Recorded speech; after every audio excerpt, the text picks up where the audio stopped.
Back. I hope everyone had a great summer. In this video, I'm going to show you how you can input your letters, phonics, and word reading data into Powerschool. We're going to use Powerschool, so it's really easy to access a student history as they move through grade levels and to also help compile data.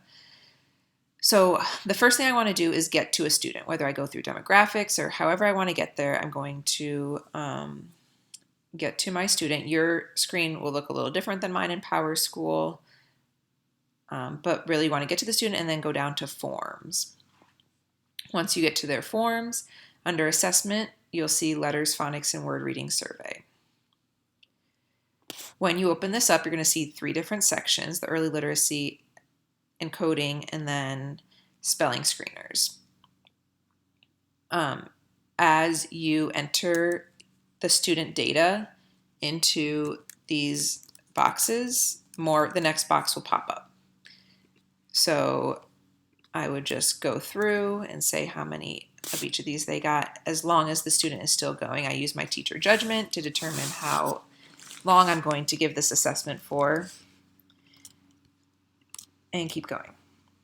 Let's say this is where they really start to fall off, so I'm going to stop there. Obviously, that might be rare depending on the grade level, but I would just stop there, and that's where it would stop collecting data for that. If I did do alphabet writing, I could put something in there. If I did this basic spelling screener or the advanced spelling screener, I would put in how many words the student spelled correctly, and I could add comments and notes. Then I would click submit for that student and move on to the next student that I want to put data in for. If I have I know the student has data entered for this assessment and I want to look at their data, I can go to the different students. So I'm at student 21 and I can open up the letters assessment, and at the top it'll say there are however many previous responses to this form.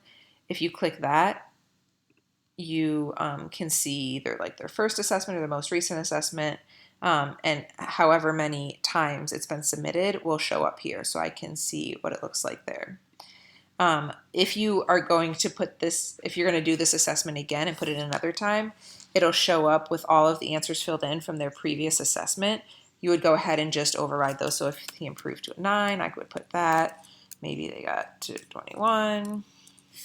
All those might still be 5, and I would just go through like that. And when I was done changing everything, I would click submit again, and then it would be the third assessment that's saved into Powerschool.